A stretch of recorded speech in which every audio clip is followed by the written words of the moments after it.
Hi friends, నేను Raghunath and welcome to Raghunath facts.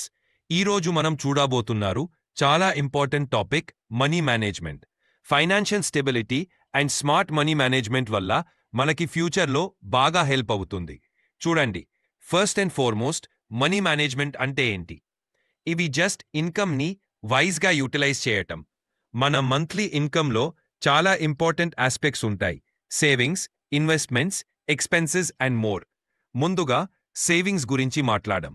Savings అంటే మన ఇన్కంలో నుంచి కొన్ని అమౌంట్ని ఫ్యూచర్ కోసం రిజర్వ్ చేయటం. ఇవి ఎమర్జెన్సీ సిచ్యువేషన్స్కి ఆర్ ఫ్యూచర్ గోల్స్కి యూజ్ అవ్వచ్చు. Next, investments.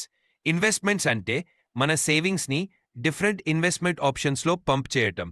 Stocks, mutual funds, real estate etcetera. ఇవి చాలా డిఫరెంట్ రిస్క్ లెవెల్స్తో వస్తాయి, కానీ ప్రాపర్ రీసెర్చ్ అండ్ ప్లానింగ్తో మనకి బెస్ట్ రిటర్న్స్ వస్తాయి. Now, expenses. మన ఇన్కంలో వచ్చే అమౌంట్లో డైలీ, వీక్లీ, మంత్లీ ఎక్స్పెన్సెస్కి కూడా ప్లాన్ చేయాలి. ఇవి ఎసెన్షియల్ అండ్ నాన్ ఎసెన్షియల్ కేటగిరీస్లో డివైడ్ చేయండి. ఫైనల్గా, బడ్జెట్ ప్లానింగ్. ఒక ప్రాపర్ బడ్జెట్ ప్లాన్ చేయటం వల్ల మన ఫైనాన్షియల్ గోల్స్కి రీచ్ అవ్వచ్చు. ఇవి చాలా important aspects of money management. మీరు ఇవన్నీ ఫాలో అవ్వండి అండ్ ఫైనాన్షియల్ ఫ్రీడమ్కి రీచ్ అవ్వండి. ఇవి చాలా సింపుల్ టిప్స్. మీరు ఇంకా డీటెయిల్స్ కావాలి అంటే రఘునాథ్ ఫ్యాక్ట్స్ని సబ్స్క్రైబ్ చేయండి. నెక్స్ట్ వీడియోలో కలుద్దాం. Till then, stay tuned and keep learning.